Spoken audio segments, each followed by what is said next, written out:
ഗിരീഷന് ദേഷ്യത്തിൽ അലറി. നിന്നെയൊക്കെ എന്തിനു കൊള്ളാടാ? ഒരു കിളുന്ത് ചെറുക്കനെ പോലും കൊല്ലാൻ പറ്റാത്ത നീയൊക്കെ ഈ ഗിരീഷന്റെ മക്കളാണെന്ന് പറയാൻ തന്നെ നാണക്കേടാ. കൊന്നും കൊല വിളിച്ചും കറ തീർന്നവനാടായി ഞാൻ. അപ്പം രുദ്രൻ മറുപടി പറഞ്ഞു. അച്ഛാ, ഞങ്ങൾ അവനെ തീർത്തേനെ. അപ്പോഴേക്കും ആ ആദി കയറി വന്നുകൊണ്ടാ. മതി, നിർത്ത്. ഇനി നീയൊക്കെ ഒന്നും ചെയ്യണ്ട. ഇനി കളത്തിലിറങ്ങാൻ പോകുന്നത് ഞാനാണ്. വർഷങ്ങളായുള്ള എൻ്റെ പക മംഗലശ്ശേരി തറവാട്ടിലെ ഓരോരുത്തരുടെയും മേൽ പതിക്കാൻ തുടങ്ങുകയാ. ജിത്തു പൂർണ്ണ ആരോഗ്യവാനായി കമ്പനിയിൽ പോയി തുടങ്ങി. ഒരു ദിവസം രാത്രി ജിത്തു ദയോടായി പറഞ്ഞു, താൻ ഒരാഴ്ചത്തേക്ക് സ്കൂൾ ലീവ് വിളിച്ചു പറ. എന്തിനാ ജിത്തുവേട്ടാ? അതൊക്കെ പറയാം, താൻ ആദ്യം ഒന്ന് കണ്ണടച്ചേ. എന്തിനാ കണ്ണടക്കുന്നേ? അത് ഞാൻ പറയുന്നത് കേൾക്കടി. ദേ കണ്ണടച്ചു. ഇനി കൈ നീട്ടിക്കേ. ജിത്തു ദയുടെ കയ്യിൽ എന്തോ ഒന്ന് വെച്ചു കൊടുത്തു. ദേ കണ്ണു തുറന്ന ആകാംക്ഷയോടെ നോക്കി. മാലിദ്വീപിലേക്കുള്ള 2 ഫ്ലൈറ്റ് ടിക്കറ്റുകൾ. ദേ വിശ്വാസം വരാതെ ജിത്തുവിനെ നോക്കി. നമ്മൾ മാലിദ്വീപിൽ ഒരാഴ്ചത്തേക്ക് ട്രിപ്പ് പോവുകയാ, നമ്മൾ മാറ്റിവെച്ച ഹണിമൂൺ ആഘോഷിക്കാൻ. ദേ അത് കേട്ട് നാണത്തോടെ തലകുനിച്ചു. ജിത്തു അവളെ വലിച്ച് നെഞ്ചിലേക്ക് ചേർത്തു. നാണം കൊണ്ട് ദയയുടെ മുഖം രക്തവർണ്ണമായി. ജിത്തുവിൻ്റെ കണ്ണുകളിലേക്ക് നോക്കിയ ദയ ആ ചാരക്കണ്ണുകളുടെ വശ്യതയിൽ കുരുങ്ങിപ്പോയി. ആ സമയം ജിത്തുവിൻ്റെ കണ്ണുകൾ ഇളം റോസ് നിറത്തിലുള്ള അവളുടെ തുടുത്ത ചുണ്ടുകളിലായിരുന്നു. ജിത്തു ദയയുടെ മുഖം തന്നിലേക്ക് വലിച്ചടുപ്പിച്ചു. ദയക്ക് തടയാനാവുന്നതിന് മുന്നേ തന്നെ ജിത്തു അവളുടെ കീഴ്ചുണ്ടിലെ തേൻ നുകർന്നിരുന്നു. ആദ്യം ദയ അവനെ തള്ളി മാറ്റാൻ ശ്രമിച്ചുവെങ്കിലും അതെല്ലാം വിഫലമായപ്പോൾ പതിയെ അവളും ആ ചുംബനത്തിൽ പങ്കുചേർന്നു. അവൻ്റെ ചുണ്ടുകൾ അവളുടെ മേൽചുണ്ടിലേക്കും ചേക്കേറി. ദയ മറ്റൊരനുഭൂതിയിലെത്തിയിരുന്നു. ദയയുടെ കൈകൾ ജിത്തുവിൻ്റെ മുടിയിൽ കൊരുത്തു വലിച്ചു. അവർ മത്സരിച്ച് ചുണ്ടുകൾ നുകർന്നുകൊണ്ടിരുന്നു. അവസാനം ശ്വാസം വിലങ്ങിയപ്പോൾ ദയ അവനെ തള്ളി മാറ്റി മതിൽ ചേർന്ന് നിന്ന് കിതച്ചു. ശ്വാസം നേരെ വീണപ്പോൾ ദയ കണ്ണുകൾ കൂർപ്പിച്ച ജിത്തുവിനെ ഒന്ന് നോക്കി. അവൻ അവളെ നോക്കി കള്ളച്ചിരി ചിരിച്ചു. വീണ്ടും തൻ്റെ ചുണ്ടുകൾ ലക്ഷ്യമാക്കി വരുന്ന ജിത്തുവിനെ അവളൊന്ന് തടഞ്ഞു. എൻ്റെ ദച്ചൂട്ടിയല്ലേ, ഒരു പ്രാവശ്യം കൂടി പ്ലീസ്. പോയി കിടന്നുറങ്ങ ജിത്തുവേട്ട, എനിക്ക് കുറച്ച് നോട്ട്സ് നോക്കാനുണ്ട്. ഇന്നിനി എൻ്റെ ദച്ചു നോട്ട്സ് നോക്കണ്ട. വിട് ജിത്തുവേട്ട പ്ലീസ്. ജിത്തു അവളെ പൊക്കിയെടുത്ത് കട്ടിലേക്ക് കിടത്തി. ദയ ജിത്തുവിൻ്റെ നെഞ്ചിൽ തലവെച്ച് കിടന്നു. അവൻ അവളെ തന്നോട് ചേർത്ത് ചുറ്റിപ്പിടിച്ചു. ഇരുവരും പതിയെ ഉറക്കത്തിലേക്ക് വഴുതി വീണു. പിറ്റേന്ന് ജിത്തു അവർ ടൂർ പോകുന്ന കാര്യം തറവാട്ടിൽ അവതരിപ്പിച്ചു. അത് കേട്ട് എല്ലാവർക്കും സന്തോഷമായി. അപ്പോഴാണ് അബി ഒരു കുനിഷ്ഠ ചോദ്യവുമായി ദയയുടെ അടുത്തേക്ക് എത്തിയത്. ചേച്ചിയുടെ ചുണ്ടെന്ന പൊട്ടിയിരിക്കുന്നേ. ദയയും അപ്പോഴാണ് ചുണ്ട് പൊട്ടിയിരിക്കുന്ന കാര്യം ശ്രദ്ധിച്ചത്. അത് ഇന്നലെ നോട്ട്സ് നോക്കിക്കൊണ്ടിരുന്നപ്പോൾ ഉറങ്ങിപ്പോയി, അപ്പം മേശയിൽ കൊണ്ടതാ. എനിക്കെല്ലാം മനസ്സിലാവുന്നുണ്ട്. അബിയെ നോക്കി ഇളിച്ച് കാണിച്ചുകൊണ്ട് ദയ വേഗം തന്നെ അവിടെ നിന്നും എസ്കേപ്പ് ഇട്ടു. നന്ദുവിനും ആദിക്കും ജിത്തുവും ദയയും ഒരുമിച്ച് ജീവിക്കാൻ തുടങ്ങിയതിൽ വളരെ സന്തോഷമായി. അതുവരെ മനസ്സിൽ കുടിയേറിയിരുന്ന കുറ്റബോധം അവരെ വിട്ടകന്നു. മാലദ്വീപിലെ കടലിനോട് ചേർന്ന് നിൽക്കുന്ന ആഡംബര ഹോട്ടലിൻ്റെ ഗ്ലാസ് വാളിലൂടെ സായാന്തനത്തിലെ നീലക്കടലിൻ്റെ ഭംഗി ആസ്വദിക്കുകയായിരുന്നു ദയ. അപ്പോഴാണ് കഴുത്തിന് പുറകിലൊരു ചുടുനിശ്വാസം പതിച്ചത്. ആരാണെന്ന് അറിയാവുന്നതിനാൽ ദയ തിരിഞ്ഞു നോക്കിയില്ല. ജിത്തുവിൻ്റെ കൈകൾ ദയയുടെ വയറിൽ ചുറ്റിപ്പിടിച്ചു. അവൻ അവളുടെ പിൻകഴുത്തിൽ മുഖമമർത്തി. അവൻ്റെ താടി രോമങ്ങൾ അവളെ കിളിപ്പെടുത്തി. ദയ തിരിഞ്ഞ് പ്രണയത്തോടെ ജിത്തുവിനെ നോക്കി. ഇങ്ങനെ നിന്നാൽ മതിയോ? നമുക്കൊന്ന് പുറത്തേക്ക് കറങ്ങിയിട്ട് വരാം. അവർ മാലദ്വീപിൻ്റെ ഭംഗി ആസ്വദിച്ച ശേഷം കുറച്ച് പർച്ചേസൊക്കെ നടത്തി. ജിത്തു ദയക്ക് അവിടെ ഇടാൻ കുറച്ച് മോഡേൺ ഡ്രസ്സെല്ലാം വാങ്ങിച്ചു. രാത്രി ഡിന്നറെല്ലാം കഴിച്ച് ഹോട്ടൽ റൂമിൽ തിരിച്ചെത്തി. ഫ്രഷാവാൻ പോവാൻ തുടങ്ങിയ ദയയുടെ കയ്യിൽ ജിത്തു ഒരു ഗിഫ്റ്റ് കൊടുത്തു. ഗിഫ്റ്റ് തുറന്നു നോക്കിയ ദയയുടെ മുഖം തിളങ്ങി. റെഡ് കളർ എംബ്രോയിഡ് നെറ്റ് സാരി എടുത്ത് വന്ന ദയയെ കണ്ട് ജിത്തു കണ്ണിമ വെട്ടാതെ നോക്കി നിന്നു. പെണ്ണ് നല്ല സുന്ദരിയായിട്ടുണ്ട്. കൊള്ളാമോ? പിന്നെ എൻ്റെ ഭാര്യ സുന്ദരിയല്ലേ, പക്ഷേ എന്തോ ഒരു കുറവുണ്ട്. ഇപ്പം ശരിയാക്കി തരാം. ജിത്തു അവിടെ ഉണ്ടായിരുന്ന സിന്ദൂര ചെപ്പിൽ നിന്നൊരു നുള്ളു സിന്ദൂരം എടുത്ത് അവളുടെ സീമന്തരേഖയിൽ ചാർത്തി. ഇപ്പോൾ പെർഫെക്റ്റായി. ദയ നാണിച്ച് തലതാഴ്ത്തി. ജിത്തു ദയയുടെ മുഖത്തുകൂടെ വിരലോടിച്ച് ദയയുടെ കണ്ണുകളിലെ വശ്യഭാവം അവനെ ഉന്മാദനാക്കി. ജിത്തു ദയയെ കൈകളിൽ കോരിയെടുത്ത് റോസാപ്പൂക്കൾ കൊണ്ട് അലങ്കരിച്ച കട്ടിലേക്ക് കിടത്തി. അവൾക്ക് മേലേക്ക് കിടന്നുകൊണ്ട് അവൻ അവളുടെ മുഖമാകെ ചുംബിച്ചു. അവസാനം ജിത്തുവിൻ്റെ ചുണ്ടുകൾ അതിൻ്റെ ഇണയുമായി കൊരുത്തു. ദീർഘനേരത്തെ ചുംബനത്തിനൊടുവിൽ അവൻ്റെ മുഖം കഴുത്തിൽ നിന്ന് താഴേക്കിറങ്ങി അവളുടെ മാഴത്ത് അഭയം പ്രാപിച്ചു. ദയ ഞെരിപിരി കൊണ്ടു. ജിത്തുവിൻ്റെ കൈകൾ ദയയുടെ സാരി തല പഴിച്ചു മാറ്റി. ദയ നാണത്താൽ കൈകൾ കൊണ്ട് തൻ്റെ മാറിടം മറച്ചു. ജിത്തുവിൻ്റെ മുഖം താഴേക്കിറങ്ങി അവളുടെ അനാവൃതമായ അണിവയറിൽ എത്തി നിന്നു. ദയ വികാര പരവശയായി അവൻ്റെ മുടിയിൽ കൊരുത്തു വലിച്ചു. ജിത്തുവിൻ്റെ കൈകൾ ബ്ലൗസിൻ്റെ ഹുക്കുകൾ അഴിച്ചു മാറ്റി. അവൻ്റെ പല്ലും നാവും അവളുടെ മാറിടത്തിൽ കുസൃതി കാണിച്ചു. ദയയിൽ നിന്ന് സീൽക്കാര ശബ്ദങ്ങൾ ഉയർന്നു തുടങ്ങിയിരുന്നു. ശരീരത്തിൽ നിന്ന് വസ്ത്രങ്ങൾ വലിച്ചെറിയപ്പെടുന്നത് അവൾ അറിഞ്ഞു. അവളിലെ പെണ്ണുണർന്നു കഴിഞ്ഞിരുന്നു.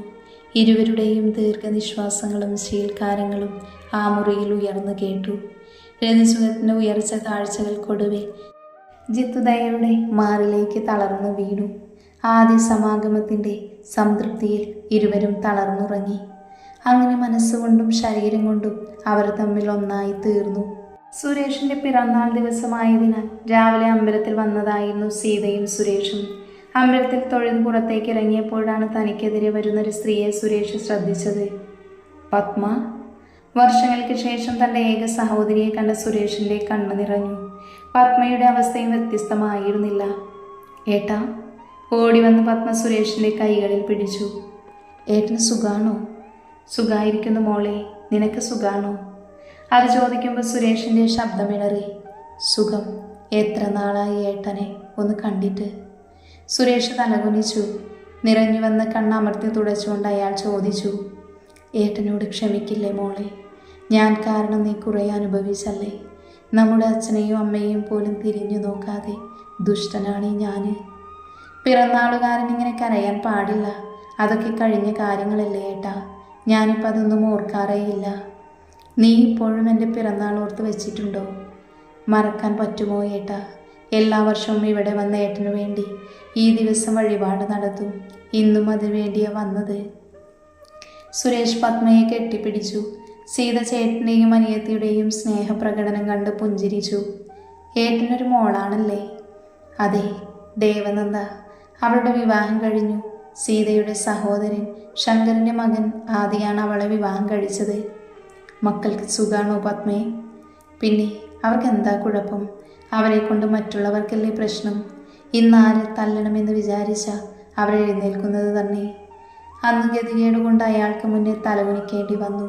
അയാളുടെ തല്ലുകൊണ്ടും തെറികേട്ടും സഹികെട്ടപ്പോൾ അവിടെ നിന്ന് എങ്ങോട്ടെങ്കിലും പോയി രക്ഷപ്പെടാമെന്ന് വിചാരിച്ചു. അപ്പോഴേക്കും ഞാൻ ഗർഭിണിയായിരുന്നു. കുഞ്ഞിന് അച്ഛനില്ലാതെ പോവണ്ടല്ലോ എന്ന് കരുതി എല്ലാം സഹിച്ചു. രുദ്രനും ഇന്ദ്രനും ജനിച്ച ശേഷം അവർക്ക് വേണ്ടിയാണ് ഞാൻ ജീവിച്ചത്. പക്ഷേ അവരും അച്ഛൻ്റെ അതേ പാതയിലാണ് വളർന്നു വന്നത്. പത്മ നെടുവഴിപ്പെട്ടുകൊണ്ട് കണ്ണു തുടച്ചു. സീതയുടെയും സുരേഷിൻ്റെയും മുഖം മ്ലാനമായി. ഒരു നിമിഷത്തിനു ശേഷം പത്മ പറഞ്ഞു. ഏട്ടൻ്റെ ഫോൺ നമ്പർ ഇതാ. സൗകര്യം കിട്ടുമ്പോൾ ഞാൻ അങ്ങോട്ട് വിളിക്കാം. ഡി. ഗിരീഷൻ്റെ അലർച്ച കേട്ട് തിരിഞ്ഞു നോക്കിയ പത്മ വേഗം തന്നെ സുരേഷ് കൊടുത്ത ഫോൺ നമ്പർ ഉള്ളം കൈയിൽ ചുരുട്ടി പിടിച്ചു. ഓഹോ, കണ്ട അലവലാദികളോടൊക്കെ സംസാരിക്കാനാണോടി അമ്പലത്തിൽ പോകണമെന്ന് പറഞ്ഞ് കെട്ടിയൊരുങ്ങി വന്നത്? ആളുകൾ ശ്രദ്ധിക്കുന്നത് കണ്ട് പത്മ ചുറ്റും നോക്കിക്കൊണ്ട് പറഞ്ഞു. അത് ഗിരിയേട്ടാ, ഞാൻ ഏട്ടനെ കണ്ടപ്പോൾ ഒന്ന് സംസാരിച്ചതാ. നീ അമ്പലത്തിൽ തൊഴുതോ? ഇല്ല. എന്നാൽ തൊഴാൻ നോക്കടി. മനുഷ്യന് പോയിട്ട് വേറെ പണിയുള്ളതാ. പത്മ സുരേഷിനെയും സീതയെയും നോക്കിയിട്ട് അകത്തേക്ക് കയറിപ്പോയി. ഗിരീഷൻ സുരേഷിനെ നോക്കി ഒന്ന് പുച്ഛിച്ച് ചിരിച്ചു. എന്നിട്ട് സീതയെ ചൂഴ്ന്നു നോക്കിയിട്ട് മീഴ്ച പിരിച്ചുകൊണ്ട് പറഞ്ഞു. എന്താ സീതേ, സുഖാണല്ലോ അല്ലേ? അമേരിക്കയിലൊക്കെ പോയി വന്നപ്പോൾ പഴയതിനേക്കാൾ സുന്ദരിയായിട്ടുണ്ടല്ലോ. സീത ഗിരീഷനെ ദേഷ്യത്തോടെ നോക്കിയിട്ട് വേഗം തന്നെ അവിടെ നിന്ന് നടന്നുപോയി. ഹോ, ഞാനൊന്ന് കുശലം ചോദിച്ചപ്പോൾ പിടിച്ചില്ലെന്ന് തോന്നുന്നു. സുരേഷ് ഗിരീഷിനെ നോക്കി പല്ലും ഞെരിച്ചിട്ട് കാറിൻ്റെ അടുത്തേക്ക് നടന്നു. നടന്നകലുന്ന സീതയെ നോക്കി അയാൾ പിറുപിറുത്തു. പ്രായം കൂടിയെങ്കിലും എന്താ ഒരു സൗന്ദര്യം. പതിവ് പോലെ കാവിൽ വിളക്ക് വയ്ക്കുവാൻ പോയതായിരുന്നു നന്ദു. വിളക്ക് കൊളുത്തി കണ്ണുകൾ അടച്ച് പ്രാർത്ഥിക്കുന്ന നേരത്ത് അരികിൽ ഒരു കാൽപെരുമാറ്റം കേട്ടത് കണ്ണു തുറന്നു. അരികിലായി കണ്ണടച്ച് തൊഴുകയോടെ നിൽക്കുന്ന ആദിയെ കണ്ട് നന്ദുവിൻ്റെ ചുണ്ടിൽ പുഞ്ചിരി വിരിഞ്ഞു. അവൾ പ്രാർത്ഥിച്ച ശേഷം തിരിച്ചു നടക്കാൻ ഒരുങ്ങിയപ്പോൾ ആദി അവളെ പിറകിൽ നിന്ന് വിളിച്ചു. നന്ദു, നിനക്കെന്നോട് ഇപ്പോഴും ദേഷ്യമാണോ? നന്ദു മറുപടിയൊന്നും പറഞ്ഞില്ല. നീ പറഞ്ഞതുപോലെ ജിത്തുവും ദയയും ഒരുമിച്ചൊരു ജീവിതം ആരംഭിച്ചു കഴിഞ്ഞു. ഇനിയെങ്കിലും നമുക്ക് ഒരു ജീവിതം വേണ്ടേ? നന്ദുവിൽ നിന്ന് പ്രതികരണമൊന്നുമില്ലാതായപ്പോൾ ആദ്യ അവസാനത്തെ അടവെടുത്തു. ഇനിയും നിനക്കെന്നെ ആക്സെപ്റ്റ് ചെയ്യാൻ പറ്റുന്നില്ലെങ്കിൽ നമുക്ക് പിരിയാം. നിനക്ക് നിന്റെ ഇഷ്ടം പോലെ ജീവിക്കാമല്ലോ. ആകാശത്തേക്ക് നോക്കി സങ്കടം അഭിനയിച്ചുകൊണ്ട് ആദി പറഞ്ഞു. പെട്ടെന്നാണ് നന്ദു കാറ്റുപോലെ വന്ന് അവനെ പുണർന്നത്. അങ്ങനെ പറയല്ല ആദി കേട്ടാ, എനിക്ക് ആദ്യമായിട്ട് പ്രാണന. പിരിയുന്നത് പോയിട്ട് അതിനെക്കുറിച്ച് ചിന്തിക്കാൻ പോലും എന്നെക്കൊണ്ട് പറ്റില്ല. നന്ദു ആ നിമിഷം കരയുകയായിരുന്നു. ആദി പുഞ്ചിരിച്ചുകൊണ്ട് നന്ദുവിൻ്റെ മുടിയിൽ തലോടി. ഏറെ നേരം അവർ പരിസരം പോലും മറന്ന് പരസ്പരം കെട്ടിപ്പിടിച്ചു നിന്നു. നീ എൻ്റെയായി തീരണമെന്നത് വിധിയാണ്. അതുകൊണ്ടാണ് അവസാന നിമിഷം നമ്മൾ ഒന്നായത്.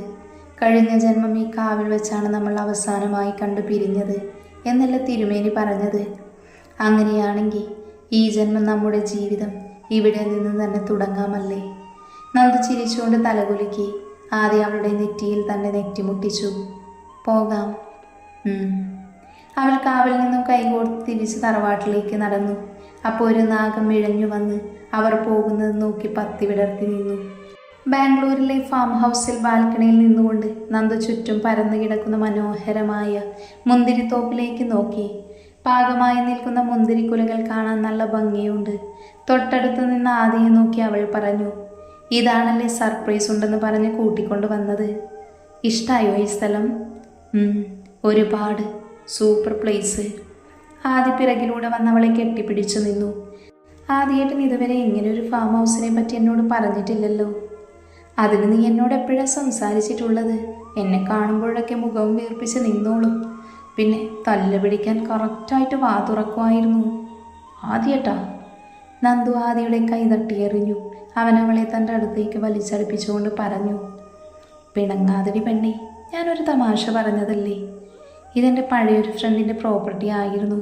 ബാംഗ്ലൂരിൽ ബിസിനസ് ലീഡിന് വന്നപ്പോഴാണ് അവനെ അപ്രതീക്ഷിതമായി കണ്ടത്. അവൻ്റെ ക്ഷണം സ്വീകരിച്ച് ഞാൻ അന്ന് ഇവിടെ താമസിച്ചു.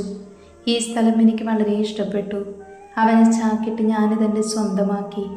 എപ്പോൾ ബാംഗ്ലൂരിൽ വന്നാലും ഞാൻ ഇവിടെയാണ് താമസിക്കാറ്. This is my favourite place. മുന്തിരിത്തോപ്പിൻ്റെ ഭംഗി ആസ്വദിച്ചുകൊണ്ട് അവർ ഏറെ നേരം അങ്ങനെ തന്നെ നിന്നു.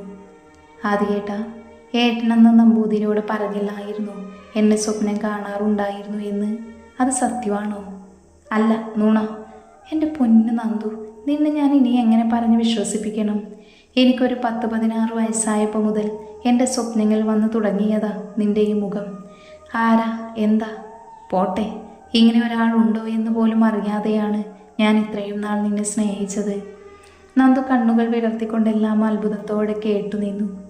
അപ്പം ഞാൻ ഇവിടെ വരുന്നതിന് മുന്നേ തന്നെ ആദ്യേട്ടൻ എന്നെ സ്നേഹിച്ചിരുന്നു. പിന്നെ എന്തുകൊണ്ടാണ് ഞാൻ തറവാട്ടിൽ വന്നപ്പോൾ ഏട്ടൻ്റെ സ്നേഹം എന്നെ അറിയിക്കാതിരുന്നത്? പെട്ടെന്ന് കയറി പറഞ്ഞ നീ എന്നെ അംഗീകരിച്ചില്ലെങ്കിലോ എന്ന് കരുതി പറയാൻ തീരുമാനിച്ചപ്പോഴേക്കും എല്ലാം എൻ്റെ കൈവിട്ട് പോയിരുന്നു. ഞാനൊരു കാര്യം ചോദിക്കട്ടെ? ഞാൻ തറവാട്ടിൽ വന്നില്ലായിരുന്നുവെങ്കിൽ ആദ്യേട്ടൻ എന്ത് ചെയ്യുമായിരുന്നു? മാനസമൈന പാടി നടക്കേണ്ടി വന്നേനെ. അതാണ് മോളെ ദൈവമുണ്ടെന്ന് പറയുന്നത്. നിനക്ക് അരുണിനെ അറിയോ? അരുൺ? നന്ദു മുഖം ചുളിച്ചു. അമേരിക്കയിലെ നിങ്ങളുടെ അയൽവാസി അരുൺ മാധവിനെ അറിയുമോന്ന്? ഓ, അരുണേട്ടൻ. അല്ല, അരുണേട്ടനെ ആദ്യേട്ടൻ എങ്ങനെ അറിയാം? അവനാണ് എൻ്റെ ഒരേ ഒരു കളിക്കൂട്ടുകാരൻ. നീ ഇപ്പോൾ ഇവിടെ നിൽക്കുന്നത് പോലും എൻ്റെയും അവൻ്റെയും പ്ലാനിങ് അല്ലേ മോളെ നന്ദൂസേ? അവൻ്റെ ഫോണിലാണ് ഞാൻ ആദ്യമായി നിൻ്റെ ഫോട്ടോ കണ്ടത്. നീ സീതമ്മായിയുടെ മോളാണെന്ന് അറിഞ്ഞപ്പോൾ തന്നെ മുത്തശ്ശന് സുഖമില്ലെന്ന് പറഞ്ഞ് നിന്നെ ഇവിടെ എത്തിച്ചത് ഞങ്ങളുടെ പ്ലാനിങ് ആണ്. ഇവിടെ ചതിയാണ് അരുണേട്ടാ. സന്തോഷമായി ജീവിച്ചിരുന്ന എന്നെ ഈ ട്രാപ്പിലാക്കിയപ്പോൾ നിനക്ക് സമാധാനമായല്ലോടാ ദുഷ്ട. വല്ലയിടത്തും കിടക്കുന്ന അവനെ നീ വെറുതെ വിട്ടേക്ക് പെണ്ണേ. അവനൊരു പാവ. നമ്മൾ ഒന്നു ചേരണമെന്ന് ദൈവം കുറിച്ചു വെച്ചിരിക്കുന്നതാണ്. അതെങ്ങനെയായാലും നടന്നിരിക്കും. നീയും എന്നെ സ്വപ്നത്തിൽ കാണാറുണ്ടെന്ന് പറഞ്ഞതല്ലേ? നമ്മുടെ കാവെല്ലാം ഞാൻ സ്വപ്നത്തിൽ കുറേ പ്രാവശ്യം കണ്ടിട്ടുണ്ട്. പിന്നെ ഞാനും ഒരാളും കെട്ടിപ്പിടിച്ച് അവിടെ നിൽക്കുന്നത്. പക്ഷേ അയാളുടെ മുഖം കണ്ടിരുന്നില്ല. ഇവിടെ വന്നതിനു ശേഷം കണ്ട സ്വപ്നത്തിലാണ് അത് ആദിയേട്ടനാണെന്ന് മനസ്സിലായത്. അപ്പം നീ വർഷങ്ങൾക്ക് മുന്നേ എന്നെ സ്വപ്നം കാണാറുണ്ടെന്ന് പറഞ്ഞത് അത് ഞാനൊരു ഗുമ്മ കിട്ടാൻ വേണ്ടി തട്ടിവിട്ടതല്ലേ? അമ്പടി കള്ളി. എനിക്കതിൽ സങ്കടം മുത്തശ്ശനും തൻ്റെ കൂടെ കൂടി കള്ളരോഗം അഭിനയിച്ചല്ലോ എന്നോർത്താണ്. എൻ്റെ മുത്തശ്ശൻ സൂപ്പറല്ലേ? ആദ്യം അത് പറഞ്ഞ് പൊട്ടിച്ചിരിച്ചു. മുന്തിരിത്തോപ്പിൽ പ്രത്യേകം സജ്ജീകരിച്ചിട്ടുള്ള ഡൈനിങ് ടേബിളിനടുത്തേക്ക് ആദ്യ നന്ദുവിനെ കൊണ്ടുപോയി. ടേബിളിന് ചുറ്റും മെഴുകുതിരികളും പൂക്കളും കൊണ്ട് അലങ്കരിച്ചിരിക്കുന്നു. ആ മെഴുകുതിരി വെളിച്ചത്തിൽ അവർ പരസ്പരം മിഴികളിൽ നോക്കിയിരുന്നു. ആദിയുടെ പ്രണയപരവശമായ നോട്ടം കണ്ട് നാണത്താൽ അവളുടെ മുഖം ചെന്താമര പോലെ ചുവന്നു തുളുത്തു. ടേബിളിലിരുന്ന് അവളുടെ വെളുത്ത നീളൻ കൈവിരലുകളിൽ കൈകോർത്തുകൊണ്ട് അവൻ ആ വിരലുകൾ ചുണ്ടോടമർത്തി. നന്ദുവിൻ്റെ കണ്ണുകൾ നോക്കിക്കൊണ്ട് തന്നെ അവൻ തൻ്റെ പ്രിയതമയ്ക്കായി വാങ്ങിയ ഡയമണ്ട് റിങ് അവളെ അണിയിച്ചു. സന്തോഷം കൊണ്ട് വിടർന്ന കണ്ണുകളാൽ അവൾ അവനെ ഒന്ന് നോക്കി. Thank you. പെട്ടെന്നുള്ള ആവേശത്തിൽ നന്ദു ആദിയുടെ കവിളിൽ ചുംബിച്ചു. ആദി എഴുന്നേറ്റ് തൻ്റെ അരികിലായി നിന്നവളെ ഇടുപ്പിലൂടെ കൈ ചേർത്ത് മാറോടണച്ചു. അവളുടെ കാതോരം മുഖം ചേർത്ത് മന്ത്രിച്ചു. ഐ ലവ് യു ദേവ. അവൾ ഞെട്ടിക്കൊണ്ട് ആദിയെ നോക്കി. എനിക്ക് നിന്നെ ദേവാന്ന് വിളിക്കാനാണ് ഇഷ്ടം. ഇന്നു മുതൽ നീ എൻ്റെ ദേവയും ഞാൻ നിൻ്റെ ആദിയുമായിരിക്കും. ആദി മുന്തിരി വൈനെടുത്ത് നന്ദുവിൻ്റെ ചുണ്ടോട് ചേർത്തു. അവൾ അത് നുണഞ്ഞിറക്കി. അവൾ മതിയെന്ന് തലയാട്ടിയതും ഗ്ലാസ്സിലെ ബാക്കി അവനും കുടിച്ചു. പതിയെ വൈനിൻ്റെ ലഹരിയും പ്രണയലഹരിയും ഒരുമിച്ച് അവളുടെ തലയ്ക്ക് പിടിച്ചു തുടങ്ങിയിരുന്നു. ആദ്യം അവളുടെ പിൻകഴുത്തിലേക്ക് മുഖം പൂഴ്ത്തി ചുണ്ടുകളാൽ അവിടെയെല്ലാം സ്നേഹമുദ്രണം ചാർത്തി.